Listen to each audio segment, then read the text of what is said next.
Well, guys, what's going on? How y'all doing on this Monday evening, the beginning of the week?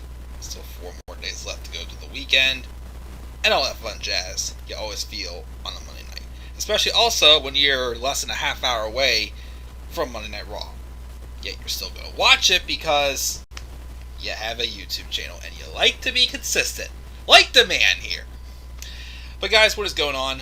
This is the Club of the Man 1993. How you guys doing tonight? We are live for my live review of last night's pay-per-view, AEW Revolution 2021.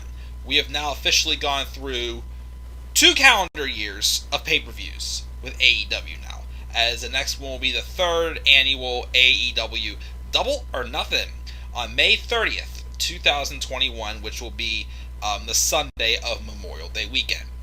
Thank goodness I'm going to be off for Memorial Day, so I don't have to worry about getting up early again and getting this being on a Sunday. You guys, let's put it this way. Last night, again, thank God WWE starts their pay-per-views at 7 o'clock, because I'd much rather have AEW, if they're going to take place on a Sunday, start them at 8 o'clock. I mean, start them at 7 o'clock, because, with how long that they're going to be, 3 hours and 45 minutes usually, especially since friends I go see are farther away and I have to get up earlier for work the next day, much rather would have them start at 7 o'clock. That's a nitpick I will have about this pay-per-view.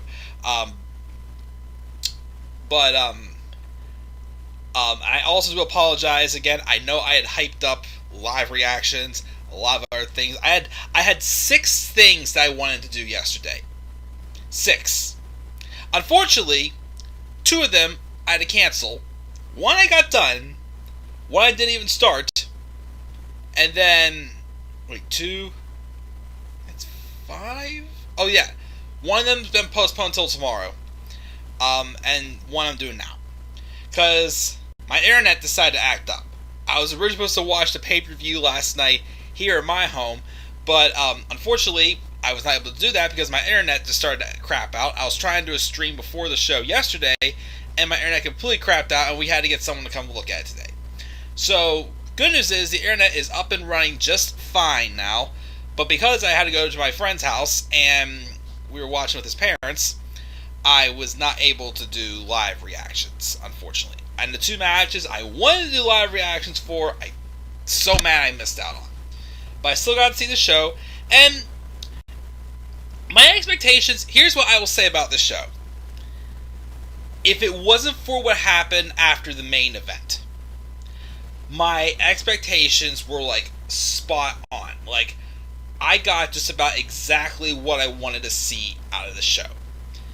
Unfortunately, to me, the ending was the only letdown I had in the show. This show was not as good as Full Gear, no doubt about it. Full Gear last fall was amazing. Still, maybe one of my favorite AEW pay-per-views so far. This one, I'll say was solid. It should have been good, but that ending bumped it more down to a solid for me because of how that ending happened. Now, I will give AEW credit for this also, especially to Jon Moxley. The post-show little interview he had thanking the fans and whatnot did kind of help, because that was showing that AEW is not full of their egos, and they at least admitted we screwed that up. That was supposed to be better. But we'll talk about that when we get to the main event in this review. But overall, like I said, fun show. It was a fun show, not the best AEW pay-per-view I've seen, but definitely better than All Out, and still some stuff to look to that was fun. We had 3 debuts, 3 official debuts in AEW, 2 in a match, and 1 just signed a contract, as hyped up by Paul White, the Big Show. And we'll talk about that signing as well. We got 9 matches to get through here, guys, so let's roll in there. First, we just got Tyler in the live chat. Tyler, what's up, my friend? Thank you for joining us here. Like I said, internet's up and working so much better than it was yesterday.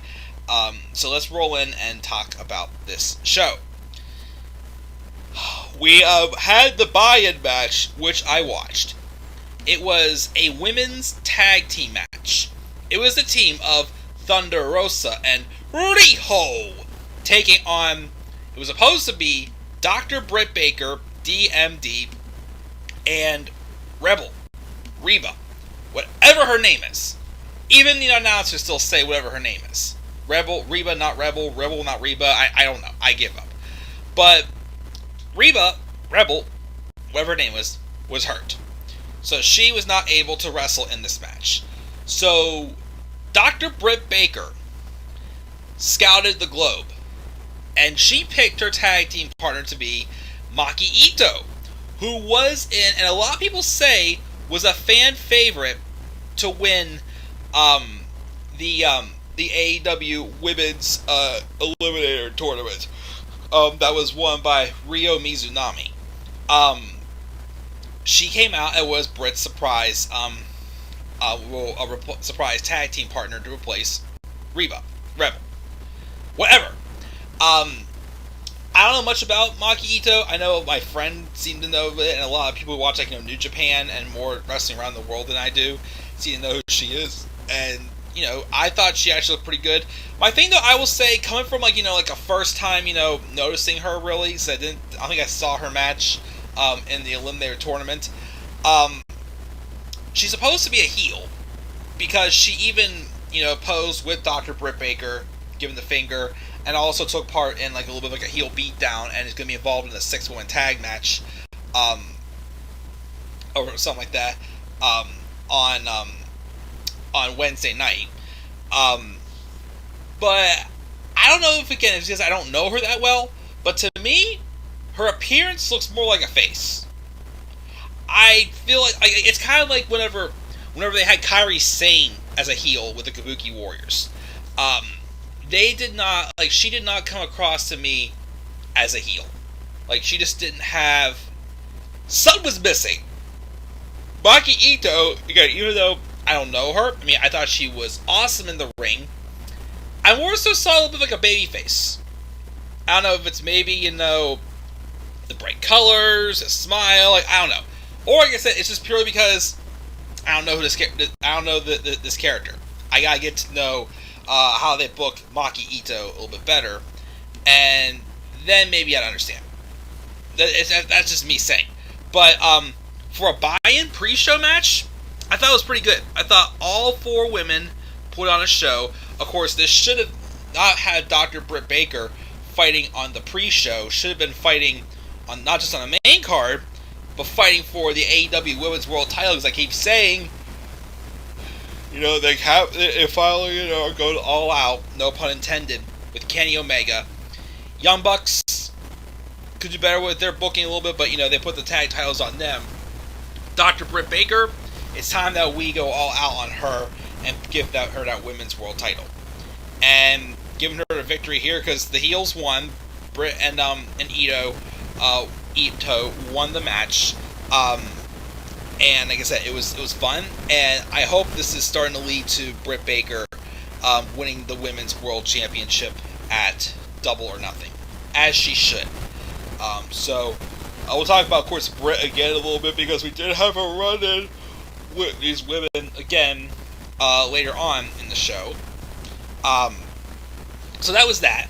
That was a pretty good pre-show match to warm us up for the pay-per-view, which I thought was getting pretty good. Props to all women. The next match we had, to open up the main card, it was for the AEW World Tag Team Championships. Chris Jericho and MJF of the Inner Circle taking on the Young Bucks, Matt and Nick Jackson. I'll give this credit. Another good match. I know a lot of people weren't as hyped for this match. Everybody was more behind Jurassic Express and others. But I felt that it was fitting. Obviously seeing that, right now with the story going on between Jericho and MJF being part of the Inner Circle, and of course MJF, as you can tell, is trying to form the cracks in the Inner Circle. So I thought that this is a reasonable, I think some people thought that this is more of more of a pay-per-view filler match for the Young Bucks, because it was kind of this match was okay, you can't take the titles off the Young Bucks yet, right? Well, like I said, it was also a time where Jericho and MJF should be doing some magic together in the ring, and them fighting for the world tag titles was fitting for me. Good match, good spots. The Young Bucks retained, which I'm not upset by it, but I will be honest and say, here's the thing.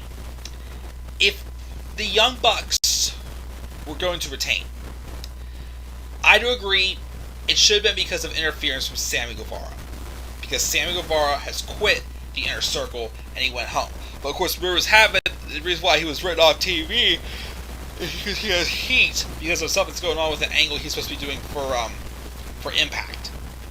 So my thing was okay, if Sammy's not going to interrupt here, why not have Chris Jericho and MJF win the tag titles and create that little more suspense to give the ultimate turn of events where MJF kicks Chris Jericho out of his own group, make it a little more suspenseful, because now we got a segment, of course, afterwards later on where Jericho and MJF were talking backstage and how they're going to have a big group meeting on Wednesday or something like that, and said some changes need to be made, and MJF is like, you're right.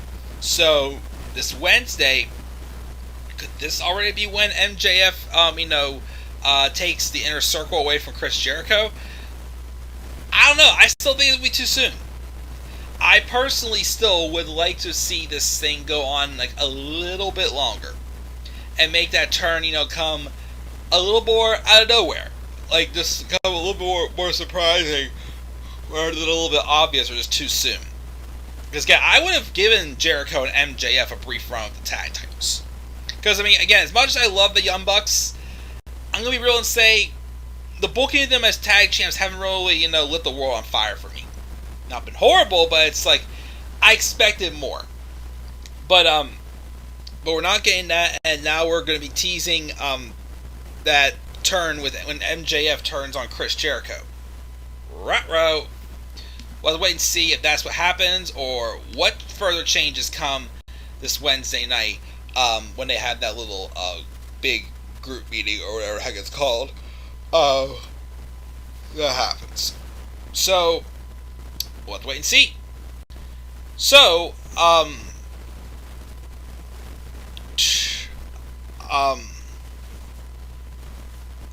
I'm sorry. Anyways, but let's continue on now. But again, that was a good opener. It was a solid, fun opener. Not gonna knock it. It's just that the results I was mixed about, like I said. But I know a lot of people are still happy the Bucks won, and I'm fine with that too. The next match on the card was the Tag Team Casino Battle Royale for the number one contenders for the AEW World Tag Team Champions. As the winner would get a match, I believe that was on this coming Wednesday, for the AEW World Tag Team Champions. It was, teams that were in it were Bear Country, whoever the heck they were. Actually, I saw them. I thought they looked like a ripoff of Heavy Machinery. Dark Order's Alex Reynolds and John Silver. And also the duo, the Dark Order's Evil Uno and Stu Grayson. Inner Circle's Santana and Ortiz, which I'm still wondering why that's the case, since, again, Jericho and MJF won the rights to be the tag team to challenge for the tag titles in the Inner Circle. The Butcher and the Blade, Private Party, Top Flight, Death Triangles, Pac and Ray Phoenix, the Varsity Blondes, the Seidel Brothers, So-Called Uncensored, the Natural Nightmares, which QT Marshall had actually turned on Dustin Rhodes in this match, turning heel, breaking them up, Chaos Project, Gun Clubs, Austin and Colton Gunn, Dark Orders, Alan Angels, and Preston Vance, and the Pretty Picture, Pretty Peter Avalon, and Cesar Bononi, who, of course, was the future star in NXT because he pinned Andrade Cien Almas one time, and it was a complete afterthought after that. I will say this was a very fun tag team battle royale. A lot of no-name teams, though, in this match. I'll say that, but, I still thought it was a fun battle royale, much better than that the one we had at All Out. That one was still a little to me. I would say, though, one thing I was disappointed by this was the fact that they had Private Party out a little too soon. And I don't know, I thought that they should have been teased as a favorite to win. Especially with, how fresh their heel turn is. And how, they're booking him with Big Money Matt, which may be changing now based off of what happened with Big Money Matt later on in the show. They got out pretty early, which kind of disappointed me a little bit. Again, I felt that if the Young Bucks won, they should have been built as a fan favorite. I feel like to win this match, I have Young Bucks versus heel Private Party, which would have been pretty good. I believe the final four was John Silver of the Dark Order, Jungle Boy Jack Perry for Jurassic Express, and then two members of Death Triangles, Pac and Rey Fenix. I know Silver got eliminated, and it came down to Jungle Boy and Death Triangles, Rey Fenix, and Pac. When you have, though, like a 2-on-1 situation like this, you kind of feel that they should go with, the one instead of the two. Jungle Boy did eliminate Pac, and it came down to him and Rey Fenix, which honestly would be a good singles feud. Rey Fenix and Jungle Boy Jack Perry, that actually again would be pretty dope. And it was a good back and forth exchange. Rey Fenix won. Okay, Death Triangle winning it, fine. I still feel though that if there's a team that right now like they're missing out on capitalizing, it's Jurassic Express. Again, I know we've already seen Young Bucks and Jurassic Express, I think from All Out last year, I think it was, or sometime around then. But I feel like they're the team that, has, been built up the best. Like, they're another team that's like, they've held back on them for a while. Let's go all in with them. So when the booking that happened, I was kind of hoping they would have given Jungle Boy the win when it came down to the final four with Dark Order's John Silver, and then against Jungle Boy, and then the two members of what's it called, Death Triangle. But it'll be a fresh match to see Phoenix and Pac take on the Young Bucks on Wednesday this week. So I'm not going to complain too much, but I felt that this was set up pretty good to have Jungle Boy Jack Perry win. Or as I said, I would have given a little more time and a little bit of a later elimination for Private Party at least, because I felt that they should have been both like a favorite to win this match as well. But still a fun battle royale, rock solid. I'm not going to complain too much about it. A couple of nitpicks, but again, maybe just a couple of little changes that would have made for this, but it is what it is. Of course, I'm also wondering what's going to happen with the Natural Nightmares since QT Marshall turned on Dustin Rhodes, and it's been a while since we've seen them both on TV, especially Dustin. So we'll see where that one goes as well. So again, Death Triangle's Pac and Rey Fenix win. They will have a match against the Young Bucks on Wednesday this week for the AEW World Tag Team Championships. So that's that. The next match, I'm surprised this match was as early as it was. I thought this match was going to be like the second to last match, like a cool down match in between the street fight and the main event. Instead, though, it was used earlier in the show, which I was surprised about. Hikaru Shida taking on Ryo Mizunami for the AEW Women's World Championship. This was a good match. I'll give them, I thought the story they told was very simple. These two do have history, and I guess, they've always never been able to beat the other. So having them collide after Ryo Mizunami won the Eliminator tournament was good. Was it the best match I felt these two could put on? No. But I thought it was good. I'm not going to complain too much about it. Some pretty good near falls. There was a spot where it looked like Shida dropped Mizunami on her head on the outside, which looked a little bit scary, but Mizunami was able to finish the match. Um, and it was good. I will say again, it was good. It didn't blow my socks off, but I thought the women put on an excellent effort in this match.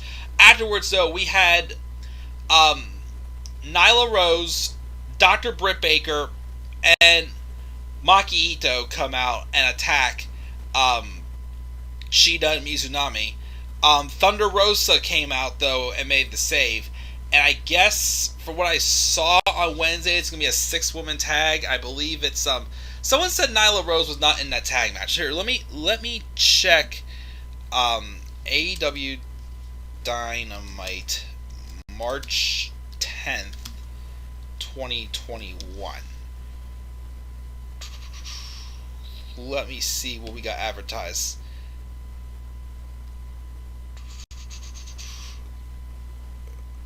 Where's that card? Not listed there, but it should be though, because they announced that there's gonna be matches. Oh yeah, never mind. It is Dr. Britt Baker, Maki Ito, and Nyla Rose taking on the team of Hikaru Shida, Ryo Mizunami, and Thunder Rosa in a 6-woman tag team match. Oh, and also, I'm sorry, I thought the AEW World Tag Title match was going to take place. No, it's going to be just Matt Jackson and Ray Phoenix. That'll still be good. And we're going to have Darby Allin taking on the winner of the Face of the Revolution ladder match, which gets that in a little bit, for the TNT Championship. But yeah, so strange way to kind of hype up for a match on Dynamite after a pay-per-view match, but we'll see where it goes.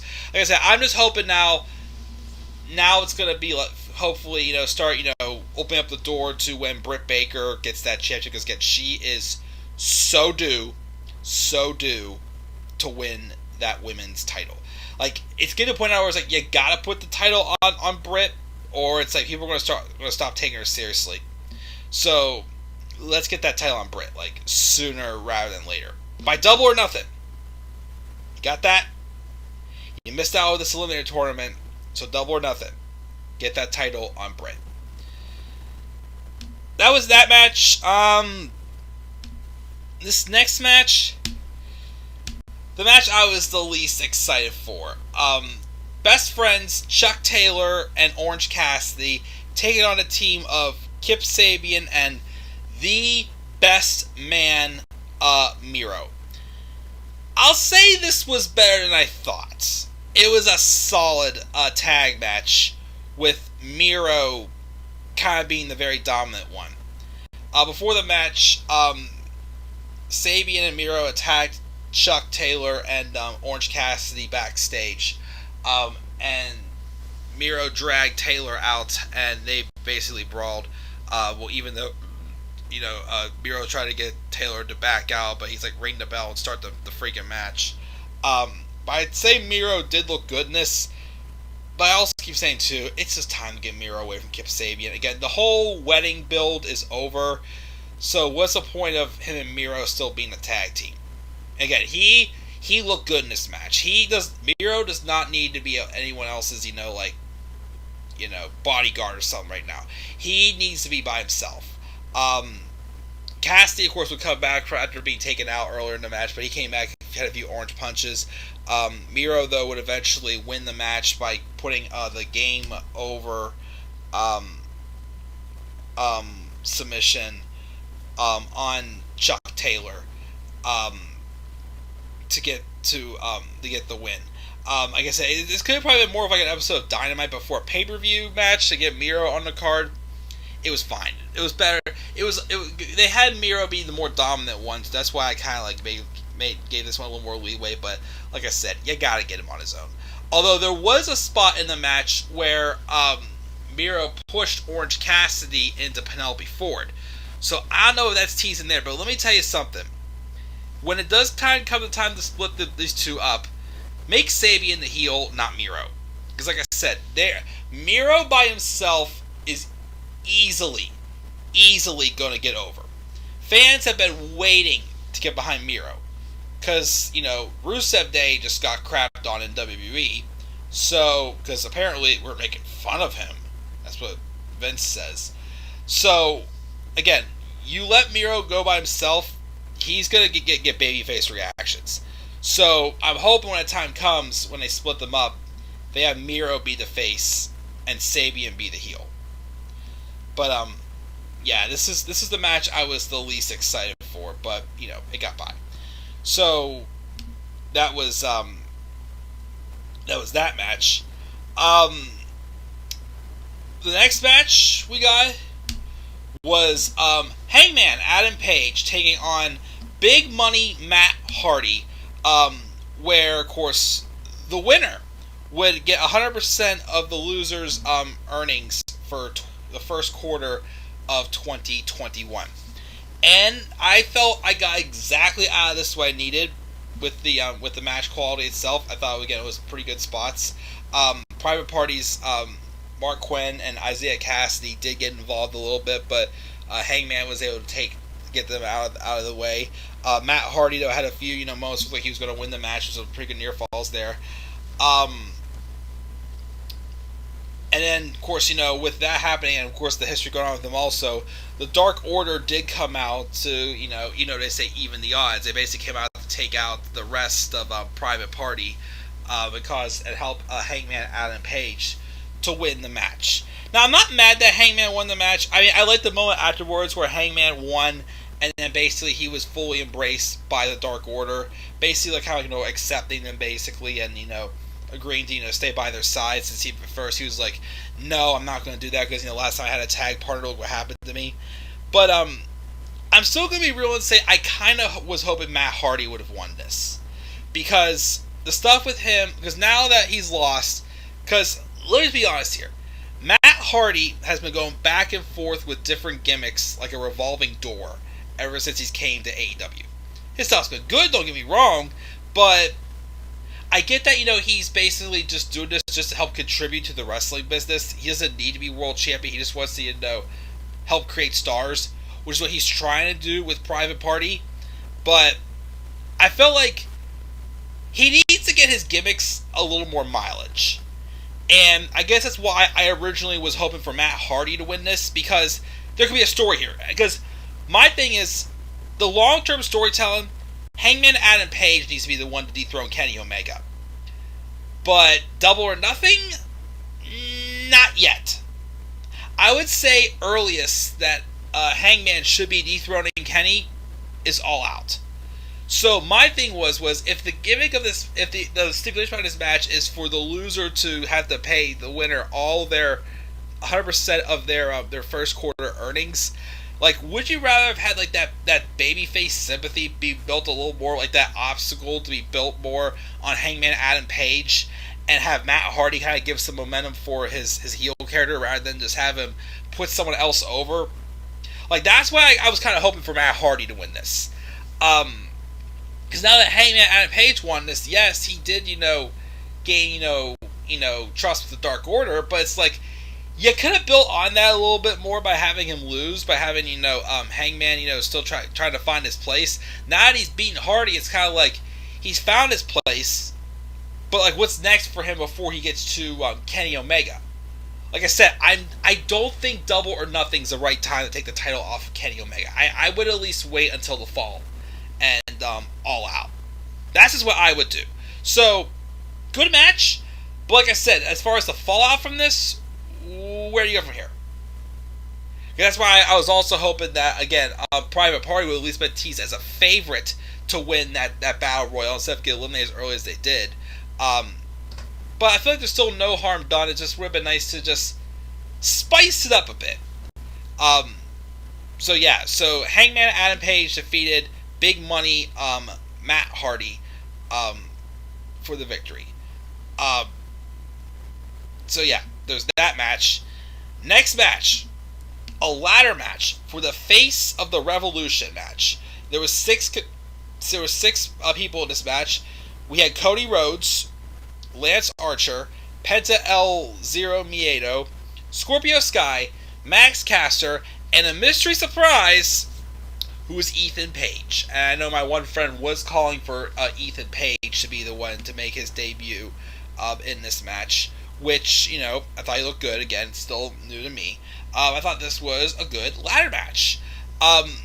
There was a spot in the match where Cody Rhodes took a nasty bump on the ladder with Penta El Miedo Zero, who honestly, I picked either him or the mystery opponent, which ended up being Ethan Page, to win, and the winner is going to face Darby Allin for the TNT Championship on Wednesday night. And of course, also they had a literal like brass ring model be at the top for the thing that they had to claim at the top of the ladder. But good match, great spots. Again, there was a spot where it looked like Cody got hurt, and he was basically out of the match briefly. He came back though with like one of those belts and started whipping people with it. Getting a little bit of a heelish side show in there. A lot of people are hearing rumors that maybe Cody Rhodes will turn heel and join the new Four Horsemen with the FTR and Shawn Spears. Again, maybe him or Nick, whatever the heck his name was. I've heard rumors about it as well. But that was good stuff there. I thought Lance Archer did good. Ethan Page looked great. The winner though, Scorpio Sky, and give him a singles pay-per-view win. I'll take it. He wasn't my top pick to win, but I'm totally cool with him getting this pay-per-view win. Again, Scorpio Sky, out of all the members in SCU, definitely I think has the most singles potential, and he's kind of been on his own since SCU dropped the World Tag Titles. So seeing him get the spotlight and get this victory here when he last knocked Cody Rhodes off the ladder, again, I'll take it. I'm intrigued to see what he does against Darby Allin on Wednesday night, and we will go from there. Speaking of surprises, the mystery signing was revealed that Paul White hyped up, and that was Christian, Captain Charisma. Well, Christian Cage, as he will be called in AEW. There was definitely a lot of people speculating it. He just came out, just basically did his whole thing with the motion, signed a contract. People were expecting it. My thing though was, you teased us with him coming back to WWE with his Royal Rumble return. With Edge being back, I would have liked to at least seen him do a brief run with someone with Edge and Christian in WWE first before he went to AEW. Now, I hear obviously it's because WWE was never going to clear him, and they're going to continue to hold him back like they always have, which is why Christian had left for TNA and then came back, but still got booked like crap. He did win the world title, but they basically just fed him the Randy Orton basically, and booked him very oddly. So I get that him staying would have not done much for him at all, but it was like, come on, like you had the Royal Rumble match, you had Christian return and had that moment with Edge. It's like you can't tell me like a moment that was never supposed to happen, and then Christian doesn't re-sign. It was just like, would have Edge been better off going to AEW also? I don't know, but yeah, so it's like I'm interested to see what they do. Like maybe we'll get Christian and Kenny Omega, or Christian and Jon Moxley, or heck, Christian and Cody Rhodes, like Christian and Darby Allin maybe. Who knows? But I'm interested to see what he does as Christian Cage in AEW Dynamite. But like I said, I just feel like they should have at least done some type of run with him first, with him and Edge, before he did this. Just my opinion, but like I said, I'm not behind the scenes. Maybe there was reasons that that was not going to happen, because WWE apparently still would not want to give him that push that he deserves, or clear him to wrestle. But that was that. The next match number 8, was remind me later. I do not want to install a Adobe Flash Player update right now. I do not need that. Things still going good. Yep, we are still good. The next match was the street fight though. Sting and Darby Allin taking on Team Taz's Brian Cage and Ricky Starks. This was Sting's first actual match in 5.5 years, since he suffered that buckle bomb injury against Seth Rollins at Night of Champions 2015.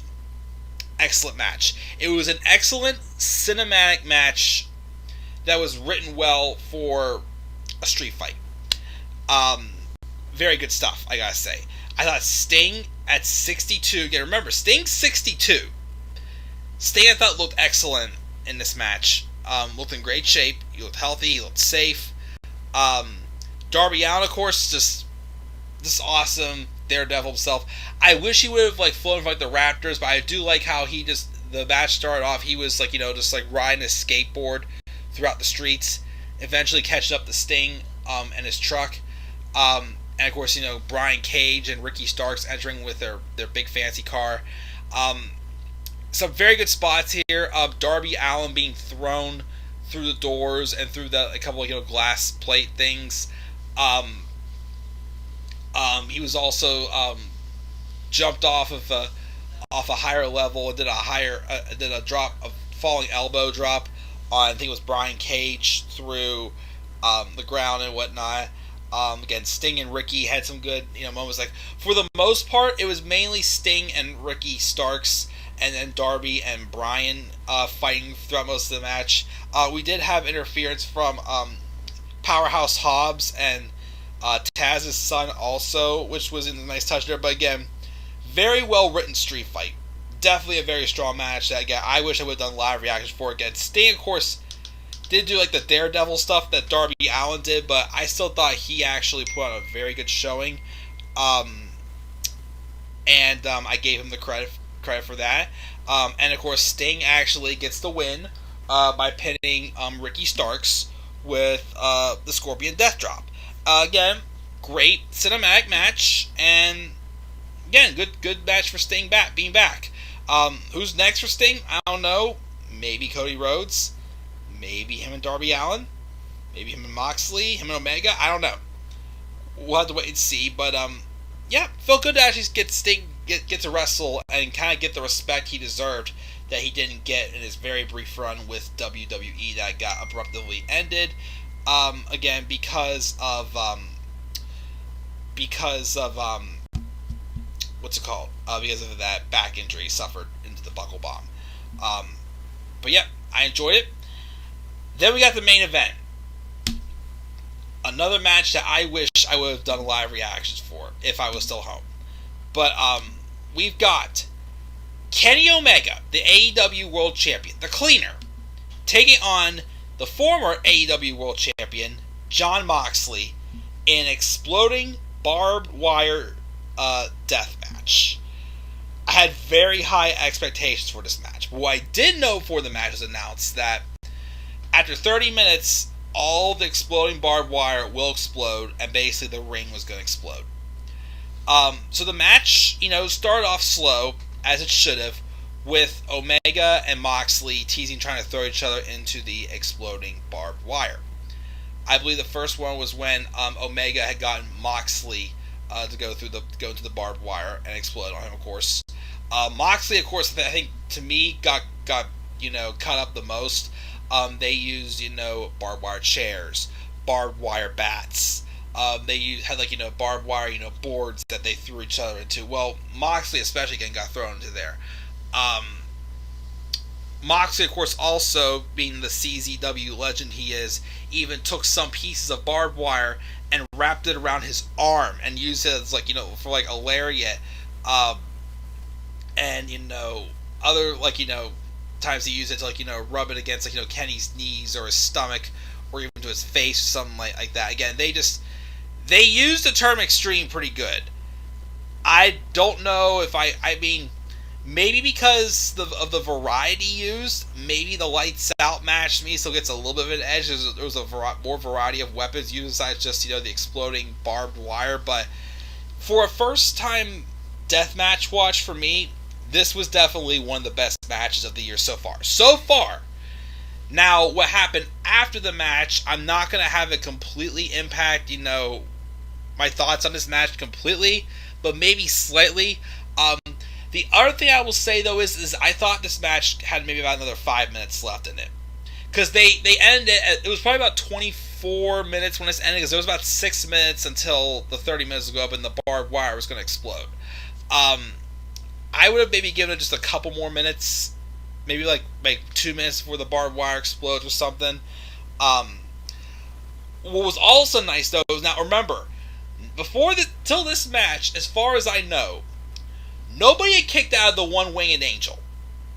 I mean, we already had Kenny Omega go take a paradigm shift through a barbed wire board on the floor that exploded, which again, Jon Moxley felt like even though Omega landed on his head in the barbed wire, Jon Moxley looked like he took more damage on that bump than Omega did, which is, again, was still freaking sick. But Moxley just like coming out of there like a caged animal. But there was a spot in the match where Kenny Omega hits the one-winged angel. Moxley kicked out by literally putting his foot on the barbed wire and preventing Omega basically just having to use his own body, sacrificing his own self just to get Omega off of him, which was a very sick kick out. Like, that's the way you protect like a finisher that's basically used as, okay, once you get hit with it, you're done. Like, it's not a watered down finish like John Cena's AA or anything like that. Which, again, I like how they protected that for Omega. But then the Good Brothers did get involved, and eventually led to Kenny Omega hitting the one-way angel again on Moxley into a steel chair, and that's how the match ended. After the match, though, again, I would have been good as maybe like another 2 or 3 more minutes, like maybe 5 minutes tops, but of course you're getting kind of a little too close. They handcuffed Moxley and beat him down a little bit until the timer starts going off, as it's less than a minute until the barbed wire is going to explode. They had Omega and the Good Brothers get out as Don Callis now basically told them to get out of the ring. But in the midst of all this, here comes Eddie Kingston, Jon Moxley's former friend. Of course, storyline-wise, former friend. They had their feud in the fall. Coming to the aid of his good friend that deep down he still loves. And he literally gets in the ring as the time is running out, covers Moxley, and takes cover. And I'm like, oh boy, here it goes. And then we get this very weak grand finale fireworks display, basically. Some weird little sizzling thing, like, as if, like, Kane's fire was supposed to go through, the ring posts, and it just sizzled out. And I was like, that's it? Like, this obviously AEW made it very clear. Even, Jon Moxley basically made it clear by, standing up for them and just being honest, saying, hey, that didn't go as planned. That explosion did not go as planned at all. Like, I was expecting some, like, big, like, very smoky, like, explosive thing where we're just like, oh my gosh, are Moxley and Kingston still alive? Like, oh my gosh, like, are they still there? Well, it was like, it was a very weak little explosion that just didn't go to plan. And I will nitpick that even though this didn't go to plan, Eddie Kingston did kind of sell this a little too hard. Like, Eddie was acting like he was literally dead. I mean, I know he was trying to, continue on what was supposed to happen, but like I said, the fact that, the explosion just didn't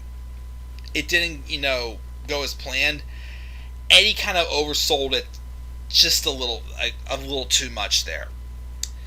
So that kind of was definitely a disappointment. But after the show went off the air, Moxley even, admitted, like, said on there, like, well, first, I think he made some joke, like, yeah, Kenny Omega's a tough SOB, but he can't set up a ring explosion for the hell of it or something like that.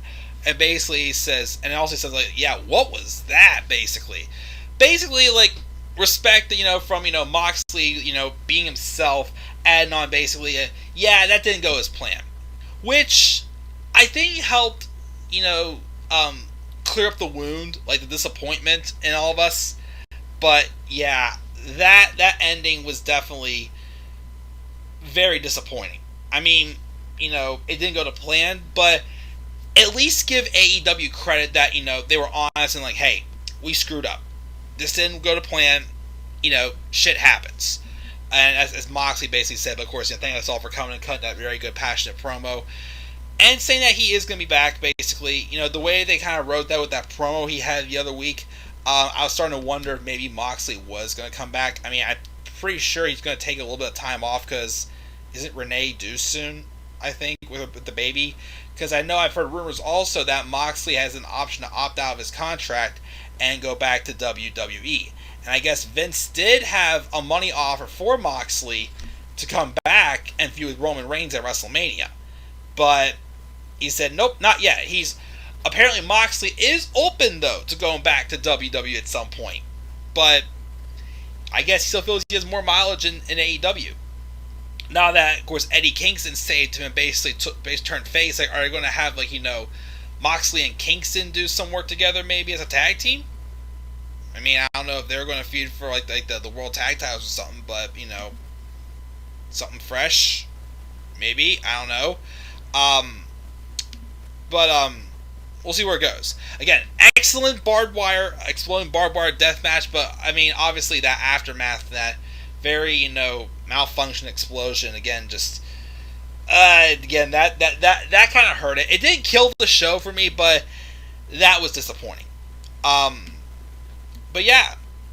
With that being said, guys, that's going to do it for this live review of AEW Revolution. I'll give the show a B-. I would have given it a B if that explosion would have, gone right at the end.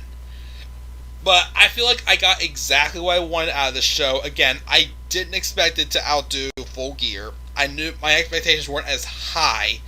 Again, my thing is tone down a little bit on the tag matches. We've had a lot of tag matches at AEW pay-per-views. Again, maybe tone down on those, maybe, or something like that.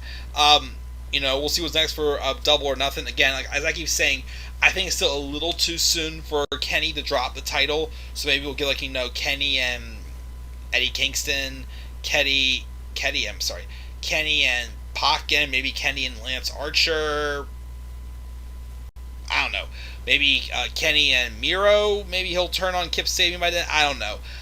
But I'd say save Kenny and Hangman, though, until at least All Out.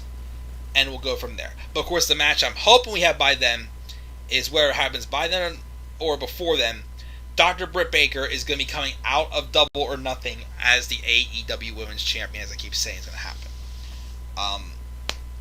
But yeah, that's going to do it, guys. Again, B- for AEW Revolution 2021. Live chat, Tyler says he's not watching Raw. I did hear about the network and Peacock. Going to have to do that at some point. And he also doesn't think the feud with Omega and Moxley, he doesn't think it's over. Maybe it's not. Who knows? But we already had the trilogy here, so I guess for now, maybe, we'll have to wait and see. But yeah, guys, that's going to do it. Again, B- for AEW Revolution, guys. Again, match of the night definitely was the exploding barbed wire death match. Again, even though the explosion didn't go right at the end, but like I said, they at least admitted that that they screwed up on that. But yeah. So here's the plan. Of course, not going to review Raw afterwards because again, I don't have the energy after a 3-hour boring show to review it on a work night, that late especially. So Raw now tomorrow I have to get a haircut. I have a haircut appointment at 7 o'clock. Then I'm going to come back here and review Raw. After Raw, I will do the one stream I was supposed to do yesterday before Revolution, which was my AEW top 10 matches of 2020. I will do that, and then I still have my WrestleMania 37 card predictions to do. But I did finish my NXT TakeOver Stand and Deliver card predictions, which check those out for sure. And yeah, we will go from there. So, yeah, guys, that's going to do it for this review. Again, B- for AEW Revolution 2021. Look forward to seeing what this Wednesday comes as we prepare for the road to Double or Nothing. So, yep, that does it. Guys, what were your thoughts on AEW Revolution? What were your thoughts on the flubbed finish, the show in general, the surprises of Maki Ito, Ethan Page, and Christian Cage? Make sure your thoughts down in the comments section below. Be sure as always to slap a like on the video and subscribe for more content to my channel. Follow me on Twitter at DemandAir23. Until then, guys, I'm checking out. Have a great rest of your night. If you're watching Raw, hope you enjoy it. Probably will not, but we'll see what happens. I'm checking out, guys. Catch y'all later. Peace out, everybody.